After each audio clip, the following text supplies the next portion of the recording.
할렐루야. 꿀송이 보약 큐티 시간입니다. 1년의 성경을 한번 읽고 묵상하는 복된 프로그램인데 오늘은 229일째가 되었네요.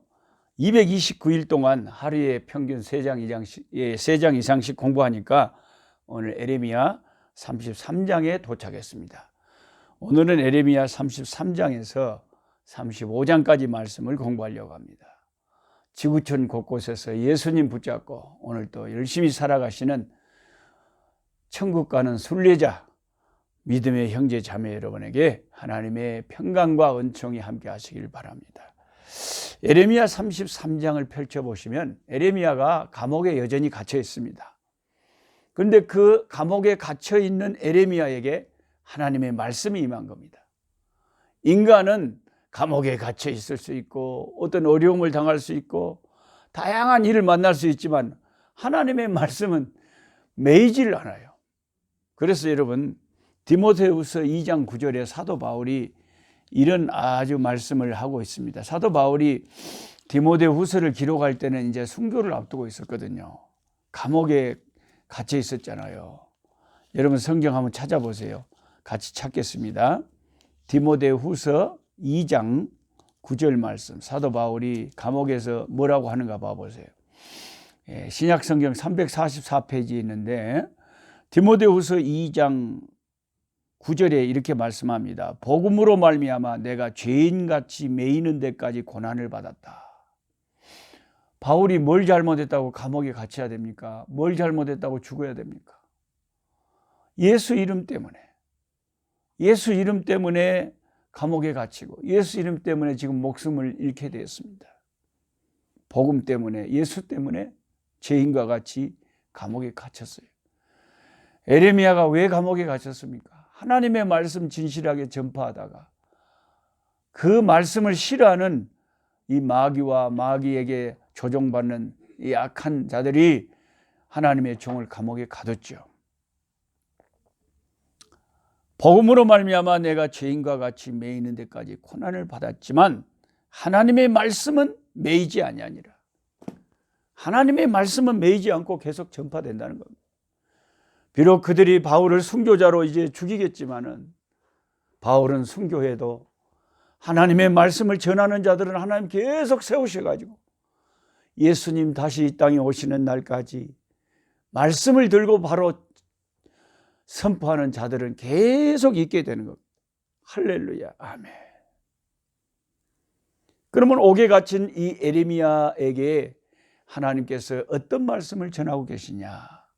위로의 말씀, 자기 조국에 대한 회복의 말씀을 하시고 계세요. 병든 이스라엘 나라가 건강하게 될 것이며 더럽혀진 나라가 깨끗하게 될 것이며 그들에게 울려 퍼진 그 슬픈 장송곡이 아니라 결혼의 축하곡이 온 성의 기쁨의 소리와 함께 흘러 넘칠 것이라 이렇게 말합니다. 9절 말씀에 이 성읍이 세계 열방 앞에서 나의 기쁜 이름이 될 것이며 찬송과 영광이 될 것이요 그들은 내가 이 백성에게 베푼 모든 복을 들을 것이요 내가 이 성읍에 베푼 모든 복과 모든 평안으로 말미암아 두려워하며 떨리라. 10절에도 말씀하셨어요. 이 황폐한 이 예루살렘 성읍에 즐거워하는 소리, 기뻐하는 소리, 신랑의 소리, 신부의 소리, 만군의 여호와께 감사하라. 여호와는 선하시니 그 인자하심이 영원하다는 소리와 여호와의 성전에 감사제를 드리는 자들의 소리가 다시 들리리니 이는 내가 이 땅에 포로를 돌려보내어 지난 날처럼 되게 할 것임이라. 여호와의 말씀이니라.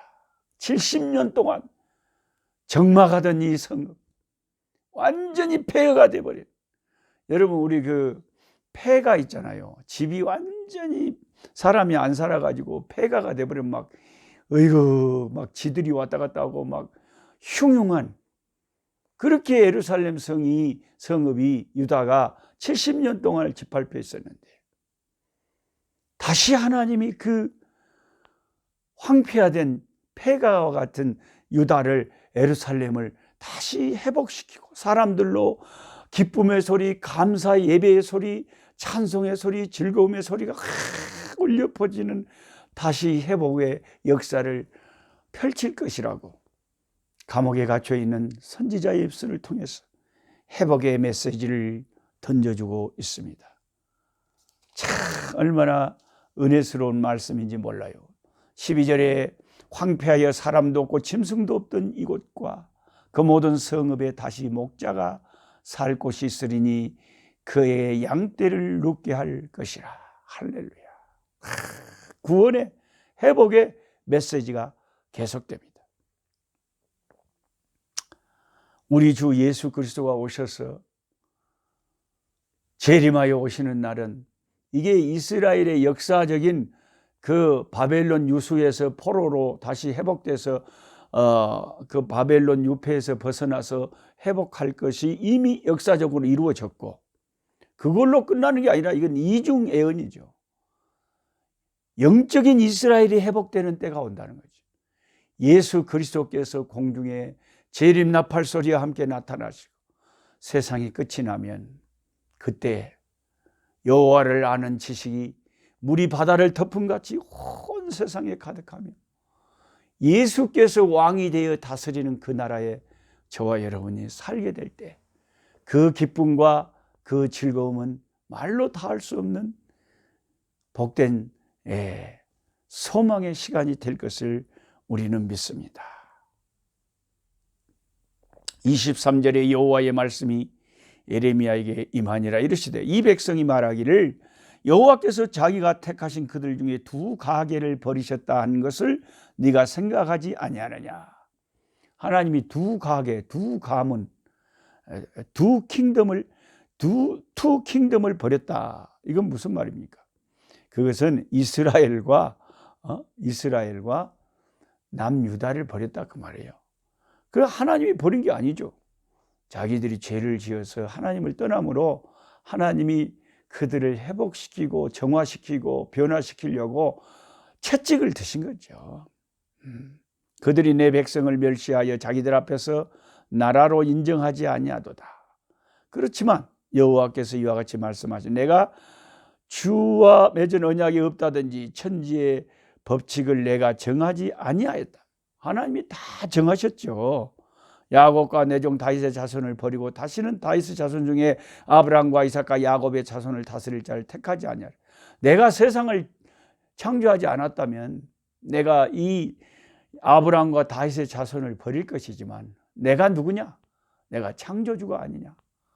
다시 아브라함과 이삭과 야곱의 자손들을 내가 회복하고 그 포로된 자를 돌아오게 하고 그를 불쌍히 여기리라 하는 소망의 말씀을 하고 계십니다. 할렐루야. 아버지 감사합니다. 그 다음에 예레미야 34장으로 가면 그 당시에 그 망하기 직전에 최후의 왕이었던 시드기야 왕에 대한 예언이 있어요. 이 시드기야 왕은 어리석은 것이 완전히 반디지 투 더 에니미, 적에게 완전히 속박을 당하는데 적에게 포로로 잡혀 끝까지 반바벨론 정책을 펼치다가 이 어리석은 왕이 거짓 선지자들의 말을 듣고 에레미야 선지자의 말을 들었으면 왜 포로로 잡혀갑니까? 바벨론이 자기를 왕으로 세워놨는데. 그런데 애굽이 더 강한 줄 알고 애굽이 이길 줄 알고 바벨론을 쳐 부숴서 애굽의 시대가 올 줄 알고 세태를 잘못 판단하고 그는 반바벨론 정책을 쓴 거예요. 오늘날도 같은 기독교인, 같은 목사, 같은 선교사라도 시국을 보는 눈이 다 다릅니다. 생각하는 게 다 달라요. 저는 제 생각이 옳다고 절대 생각하지 않습니다. 그래서 다른 분들이 나라를 걱정해서 하는 말을 들으면 유심히 듣습니다. 그리고 인정할 것을 인정합니다. 그렇지만 지금까지 우리가 투표해서 세웠던 또 그렇게 막 지금 정권을 걱정하며 염려하는 그 사람들이 그 전에 투표해서 세웠던 사람들은 얼마나 잘했습니까? 이 지상에 완전한 게 어디가 있습니까? 근데 이제 다 나라가 너무나 걱정스러우니까 이제 막 목사님들까지 나서서 막 설교 시간에 이야기를 하고 막 앞에서 정치가들처럼 이야기를 하면 여러분 누구는 생각이 없어서 이야기를 안 하겠습니까? 이야기를 안 하는 이유가 이야기를 하면 싸움만 된다니까요. 하나님만이 우리 인류의 미래와 우리 민족의 미래와 어떤 것이 정말 이 나라를 위한 것인지를 가장 잘 아시잖아요. 우리가 알면 얼마나 알겠습니까? 우리는 한 치 앞을 모르잖아요. 그래서 우리는 겸손하게 정말 나라가 걱정되기 때문에 금식하고 회개하고 기도하고 우리가 할 수 있는 일을 최대한 하지만은 그러나 함부로 경거망동할 수 없는 것은 이게 다 덕을 세우는 것도 아니고 내가 하나님처럼 뭘 다 아는 것도 아니고 명백하게 하나님 말씀에서 위반된 것은 얼마든지 그리스도인들이 외쳐야 되지만 그게 아니라면 우리가 참 신중하게 조심스럽게 나라를 위해서 기도하는 일에 전념해야 되는 줄 믿습니다. 시드기야는 생각을 잘못했어요. 자기는 거짓 선지자들의 말을 듣고 반바벨론 정책이 옳은 줄 알았어요. 그게 유다를 위해서 최선의 길이라고 생각했지만 그게 아니었잖아요. 에레미야 선지자의 말이 맞았어요. 근데 에레미야 선지자처럼 애언하고 그렇게 왕에게 고난하는 사람들은 적었어요. 소수였어요. 사람들은 에레미야 선지자를 나라를 망쳐먹는 매국노라고 그래서 감옥에 가다 넣어버린 거 아닙니까? 그래서 핍박한 거 아닙니까? 근데 나중에 지나놓고 보니까 에레미야 선지자의 말을 듣는 것이 최선이었어요. 그 시드기야는 하나님의 말씀에 바른 말씀에 귀를 기울이지 않다가 결국 말씀에 얽매이지 않으니까 어디에 얽매여요? 원수에게 얽매입니다. 바벨론에게 포로로 잡혀가는 거예요. 여러분 바벨론 포로로 잡혀가는 게 낫겠습니까? 하나님의 말씀에 얽매여 사는 게 낫겠습니까? 하나님 말씀에 얽매여 사는 게 좋죠. 그 다음에 8절부터 22절까지 보면 이 시드기야 왕 때 한때는 하나님 말씀을 따른다고 자기 민족의 사람을 종으로 삼지 않았습니다. 그런데 잠시 조금 시국이 좋아질 때가 오니까 마음이 변화돼 가지고 자기 민족 가운데 탐욕이 일어나서 자기 동족을 종으로 삼는 일이 벌어졌어요. 그게 7년 만에 하나님은 모세 율법에 말씀하시기를 이 유대인들을 절대로 종으로 계속 삼아서는 안 된다. 7년이 되면은 그들에게 자유를 선포하고 자유로 만들어야 된다. 이렇게 말씀하셨는데 그들은 그 말씀을 지키지 않고 자기 동족, 자기 민족의 사람에게 반대지 속박을 씌워서 계속 종으로 삼았다는 거예요. 재산에 손이 안 벌려.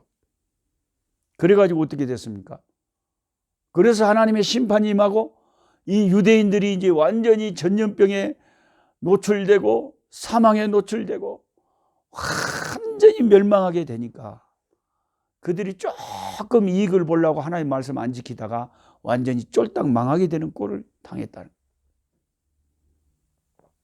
우리는 하나님의 말씀을 지키는 게 복이에요. 내 인간의 생각으로 이론으로 이거 이렇게 해야 조금 내가 유익했다 해봤자 그게 아니에요. 그래서 조금 이익을 봐서 내게 복이 되느냐 그게 아니라니까요. 인간의 생사화복을 주관하신 이가 하나님이세요. 그래서 하나님의 말씀에 가르치는 대로 주일 성수하고 10의 1조를 하나님의 제단에 섬겨서 주의 교회가 잘되게 하고 감사의 연보를 드리고 하나님의 말씀이 원하시는 대로 경건하게 살고 은혜롭게 살고 하는 것이 궁극적으로 내게 복이 되고 내게 양약이 되고 내 후손들에게 복이지. 인간적인 계산을 해가지고 하나님의 말씀이 명백한데도 하나님의 말씀을 떠나는 것은 결국은 말씀에서는 벗어나는 것이 자유로운 것 같지만 그게 사탄에게 속는 거예요. 더 큰 속박, 더 큰 반대지가 우리에게 다가온다는 것이죠. 그런 교훈이 이 예레미야 34장에 쭉 나와 있습니다. 그 다음에 예레미야 35장으로 가보시면 무슨 말씀이 나오냐면 이 예레미야에게 말씀이 임해가지고 레갑 사람들에게 가서 포도주를 마시게 하라, 이런 특이한 명령이 떨어집니다. 하나님은 어떨 때는 우리가 이해하지 못한 것을 명할 때가 있어요. 아브라함에게 아들을 인신제사로 바치라고 하질 않나? 에레미야에게 갑자기 레갑 족속에게 가서 포도주를 마시게 하라고 하지 않나? 그런데 신실한 주의 종들은 아브라함이나 에레미야나 전혀 하나님에 대한 신뢰가 완벽하게 100%이기 때문에, 전혀 하나님을 믿는데 의심의 여지가 없기 때문에 자기 생각에 이해가 안 된 명령이 떨어지더라도 신실한 주의 종들은 무조건 예하고 순종합니다. 그게 진실한 믿음이죠. 우리 하나님은 의심할 필요가 없다는 거예요. 하나님이 다 생각이 있어서 나한테 명령하신 거다 하고는 이해가 안 됐지만, 에레미야가 레갑 사람들을 모아놓고 레갑의 후손들을 모아놓고 포도주를 권합니다. 5절에 내가 레갑 사람들의 후손들 앞에 포도주가 가득한 종지와 술잔을 놓고 마시라. 자, 하나님의 선지자 에레미야가 마시라고 하는데, 이 신실한 하나님의 종이 마시라고 하면 우리는 어떻게 해야 되겠습니까? 그런데 6절에 그들이 이르되 우리는 포도주를 마시지 아니하겠노라. 레갑의 아들 우리 선조 요나답이 우리에게 명령하여 이르기를 너희와 너희 자손은 영원히 포도주를 마시지 말며 너희가 집도 짓지 말며 파종도 하지 말며 포도원을 소유하지도 말고 너희는 평생 동안 장막에 살아라. 그리하면 너희가 머물러 사는 땅에서 너희 생명이. 그래서 조상이 그렇게 명했기 때문에요. 희한하게 레갑 사람들은 조상의 말을 너무 잘 들어요. 장막 생활해라고 했기 때문에 유목 생활을 한 거예요. 자기 집을 딱 이렇게 지어가지고 정착을 한 게 아니라 그냥 짐승들 키우면서 이리 갔다 저리 갔다 유목 생활을 하다가 이제 나라가 어지러워지니까 예루살렘 성 안에 들어와서 안전을 위해서 살고 있었던 거예요. 이 레갑 조상들은 참 특이한 게 어떻게 된 건지 조상들의 말을 너무 잘 들어요. 조상들의 말을 금과 옥조로 알고 철저하게 그대로 지켜요. 조상들이 유목 생활이라는 게 그대로 했어요. 포도원 만들지 마라, 그대로 했어요. 그리고 포도주 먹지 마라, 아무도 포도 자체를 가까이 안 해버려요. 포도주. 아니, 어떻게 이렇게 조상 말을 잘 듣는 사람들이 있대요. 정말 신기하잖아요. 8절에 우리가 레갑의 아들 우리 선조 요나답이 우리에게 명령한 모든 말을 순종하여 우리와 우리 아내와 자녀가 평생 동안 포도주를 마시지 아니하며 살 집도 짓지 않고 포도원이나 밭이나 종자도 가지지 아니하고 장막에 살면서 우리 선조 요나답이 우리에게 명령한 대로 다 지켜 행하였노라. 그렇게 행하다가 이제 갈대아인이 쳐들어오니까 잠시 피하려 지금 이 성에 들어왔다, 이렇게 말합니다. 얼마나 인상 깊은 그 가문인지 모르겠어요. 참 이 레갑 족속에 대해서 설교하시는 목사님들도 많이 계시지만 저도 참 이런 설교를 하고 싶네요. 우리 자녀들 모아놓고도 이 레갑 족속 이야기를 좀 하고 싶어요. 어쩌면 이렇게 조상의 말을 잘 들을까요? 어쩌면 이렇게 말을 잘 들을까요? 보통 요즘 자녀들은 부모가 뭔 말하든 말 안 듣잖아요. 세대가 그러잖아요. 이 말세에는 디모데후서에 예언된 대로 부모를 공경치 아니하며 자기 소견에 옳은 대로 사는 게 이 세대의 특징 아닙니까? 근데 희한하게도 어떻게 된 일인지 레갑의 가문, 레갑의 자손들은 그렇게 조상들이 했던 말을 철저하게 순종하고 지키는 거예요. 어떻게 이런 사람들이 다 있대? 아주 신기하기 짝이 없어요. 신기하기 짝이 없어요. 레갑의 아들 요나답이 말한 대로 다 그대로 지키는 거예요. 근데 여러분, 열왕기하 10장 한번 찾아보실래요? 열왕기하 10장 15절부터 한번 찾아보겠습니다. 제가 성경을 찾자고 할 때는 다 이유가 있어서 찾자고 하니까 좀 손을 게을르게 그냥 오만 뭐들라고 찾아 걸지 말고 좀 시키는 대로 해보세요. 열왕기하 10장, 열왕기하 10장 우리가 성경을 수없이 공부해도요, 무엇이 그렇게 모르는 게 많은지 모르겠어요. 금방 잊어버려요. 열왕기하 10장 15절. 자, 에후가 나옵니다. 에후가 아합들을, 족속들을 처치한 사람이 에후잖아요. 에후가 거기에서 떠나가려다가 자기를 맞이하러 오는 레갑의 아들 여호나답을 만나지다. 여기 여호나답, 에레미야는 요나답이다 그랬죠. 요나답이다. 근데 여기는 여호나답이다 그랬어요. 호자가 하나 들어가기도 하고 빼기도 합니다. 여나답, 여호나답. 레갑의 아들 여호나답을 만난지라.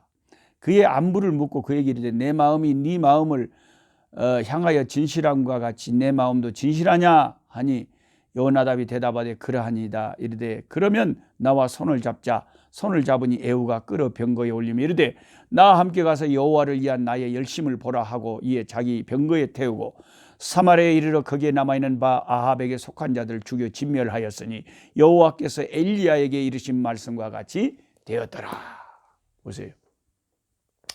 레갑의 아들 요나답이 에후와 힘을 합해서 엘리야 선지자가 예언한 대로 하나님의 뜻을 쫓아 열심을 가지고 아합의 그 우상 숭배하는 족속들을 싹 처치하는 일에 열심히 함께 참여했던 그런 믿음의 가문입니다.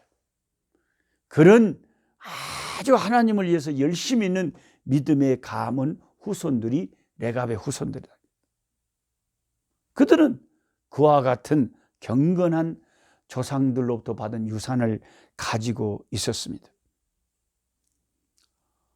참 저와 여러분의 자녀들이 이렇게 부모의 말, 특히 하나님을 잘 섬겨야 된다고 하는 신앙의 그 가르침을 따라서 우리의 후손들이 레갑 후손들처럼 하나님의 눈에 띄니까 지금 선지자한테 가서 그걸 보여주는 거 아니에요. 에레미야 선지자에게.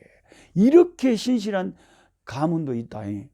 그러면서 이런 레갑 가문들은 자기 조상이 시킨 말도 이렇게 잘 지키는데 이스라엘 족속들은 하나님이 모세를 통해서 시키신 그 말씀을 지키지 않는다고 하나님께서 이 유다 백성들에게 레갑 자손을 예를 들어서 그들을 책망하시는 말씀이 에레미야 35장인 거예요. 오늘 이 성경 공부를 저와 함께 하신 지구촌에 흩어져 있는 우리 한국말을 하는 믿음의 형제 자매들 여러분 가정과 제 가문에 우리 자손들이 갈수록 참 레갑의 가문 같은 믿음에 열심히 있는 가문들 다 되어지기를 주 예수의 이름으로 축복합니다. 아멘. 하나님이 축복하시면 될 수 있을 줄 믿습니다. 찬송가 480장. 저는 찬송가 480장만 부르면 제 고등학교 때 제일 친했던 친구가 있어요. 항상 주말이 되면 고흥에 살던 친구인데요. 순천 매산고등학교 기숙사에서 같이 공부하다가 이제 토요일 날 기숙사가 끝나면은 벌교 우리 집에 같이 가가지고 고흥 섬까지 가려면 먼게 우리 집에 가가지고 같이 밥 먹고 같이 교회 가고 정말 친했던 친구가 있어요. 김오남이라고. 그 친구가 고신대학에 들어가고 나는 이제 서울로 공부하러 갔는데 지가 신학교 1학년 때 방학 때 고흥섬에 집에 가서 있다가 낚시하러 바닷가에 가서 사고가 나서 물에 빠져 죽었어요. 그랬는데 그 친구가 죽었다는 말을 듣고 제가 방학 때 그 섬까지 달려가 보니까 친구가 죽은 무덤을 동네 사람들이 산 밑에다가 조그맣게 써놓고 십자가를 앞에다가 딱 세워놨더라고요. 제가 우리 친구 앞에서 불렀던 찬송가, 그 무덤 앞에서 불렀던 찬송가가 천국에서 만나보자 그날 아침 거기서 순례자여 예비하라 늦어지지 않도록 만나보자 저기 뵈는 저 천국 문에서 I will meet you, I will meet you just in the eastern gate over there. 이 찬송을 불렀던 기억이 생생합니다. 아마 천국 가면 그 예루살렘 동쪽 문 맨 앞에서 우리 친구가 날 기다리고 있을 겁니다. 천국에서 만나보자. 그날 아침 거기서 먼저 하늘나라 간 믿음의 형제 자매들이 우리를 기다리고 있습니다. 찬송 480장을 찬송하겠습니다. 천국에서 만나보자. 그날 아침 거기서 설레자여 예비하라. 늦어지지 않도록 만나보자. 만나보자. 저기 배는 저천문에서 만나보자. 만나보자. 그날 아침 거문에서 만나자. 너희의 등불 밝혀있나. 기다린다 신랑이. 천국 문에 이를 때에 그가 반겨 맞으리. 만나보자. 만나보자. 저기 배는 여천문에서 만나보자. 만나보자. 그날 아침 거문에서 만나죠. 기다리던 성도들과 가문에서 만날 때 참 즐거운 우리 모임 그 얼마나 기쁘랴. 만나보자. 만나보자. 저기 배는 여천문에서 만나보자. 만나보자. 그날 아침 거문에서 만나죠. 아멘. 약한 자 힘주시고 강한 자 바르게 추한 자 정택함이 주님의 뜻이라. 해 아래 압박 있는 곳 주 거기 계셔서 그 팔로 막아 주시오.